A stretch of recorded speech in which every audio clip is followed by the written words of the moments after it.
Students ಈ ತರ percentage problem ಇವಾಗ ಎಲ್ಲ ಸಿಟಿ ಎಕ್ಸಾಮ್ ಕೇಳ್ತಾ ಇದಾರೆ.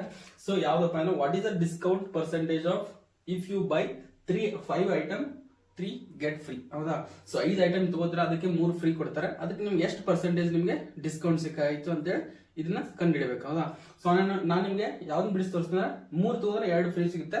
ಅದಕ್ಕೆ ಎಷ್ಟು ಪರ್ಸೆಂಟ್ ಡಿಸ್ಕೌಂಟ್ ಸಿಗುತ್ತೆ ಅನ್ನೋದು ಮಾಡಿ ತೋರಿಸ್ತೀನಿ. ನೀವು ಇದನ್ನ ಮಾಡಿಬಿಟ್ಟು ಕಮೆಂಟ್ ಬಾಕ್ಸ್ ಅಲ್ಲಿ ಆನ್ಸರ್ ಹಾಕಿ. ಹೌದಾ? ಸೊ ಇವಾಗ ಫಸ್ಟ್ ನಿಮ್ಗೆ ಬಂದಿರೋದಷ್ಟು ಐಟಮ್ 2 ಐಟಮ್ ಫ್ರೀ ಕೊಟ್ಟಿದಾರ.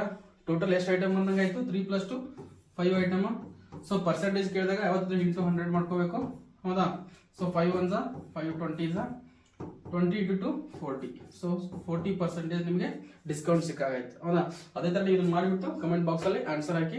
ಅಂಡ್ ಮೇಲ್ ನೋಡಿದ್ರಲ್ಲ, ಡಿಮಾರ್ಟ್ ಅಲ್ಲಿ ಕಾಲ್ಫಾರ್ಮ್ ಆಗಿದಾವೆ. ಸೊ PUC 10th ಎರಡು ಕೇಳಿದ್ರೆ ನಿಮ್ ಪಾರ್ಟ್ ಟೈಮ್ ವರ್ಕ್ ಮಾಡಿದ್ರೆ ಬೇಕಾದ್ರೆ ಡಿಗ್ರಿ ಅವ್ರು ಹೋಗ್ಬೋದು, ಏನು ಪ್ರಾಬ್ಲಮ್ ಇಲ್ಲ. So it helps. ಹೌದಾ? ಸೊ ಪಾರ್ಟ್ ಟೈಮ್ ಆಗಿ ಏನಾದ್ರು ನೀವು ಸ್ಟೂಡೆಂಟ್ ಆಗಿ ಏನಾದ್ರು ಮಾಡ್ತಿದ್ರೆ ತುಂಬಾ ಹೆಲ್ಪ್ ಆಗುತ್ತೆ. ಸೊ ಬೆಂಗಳೂರು ಸುತ್ತಮುತ್ತ ಡಿಮಾರ್ಟ್ ಎಲ್ಲೆಲ್ಲ ಅಲ್ಲೆಲ್ಲ ವ್ಯಾಕೆನ್ಸಿ ಇದಾವೆ. ಸೊ ಅಲ್ಲಿ ಕಾಂಟ್ಯಾಕ್ಟ್ ನಂಬರ್ ಕೊಟ್ಟಿರ್ತೀನಿ. ನಾನು ಫುಲ್ ವಿಡಿಯೋನ ಡಿಸ್ಕ್ರಿಪ್ಷನ್ ಅಲ್ಲಿ ಲಿಂಕ್ ಮಾಡಿ ಹಾಕಿದ್ದೀನಿ, ಒಂದ್ಸಲ ವಾಚ್ ಮಾಡಿ. ಅಂಡ್ ಇನ್ಸ್ಟಾಗ್ರಾಮ್ ಆಗಿದ್ರೆ ಫಾಲೋ ಮಾಡ್ಕೊಳ್ಳಿ. ಅಂಡ್ ಯೂಟ್ಯೂಬ್ ಆಗಿದ್ರೆ ಚಾನಲ್ ಸಬ್ಸ್ಕ್ರೈಬ್ ಮಾಡ್ಕೊಳ್ಳಿ. ಯಾಕಂದ್ರೆ ನೆಕ್ಸ್ಟ್ ವಿಡಿಯೋ ಮಾಡ್ಲಿಕ್ಕೆ ನಮಗೊಂದು ಮೋಟಿವೇಶನ್ ಸಿಗುತ್ತೆ.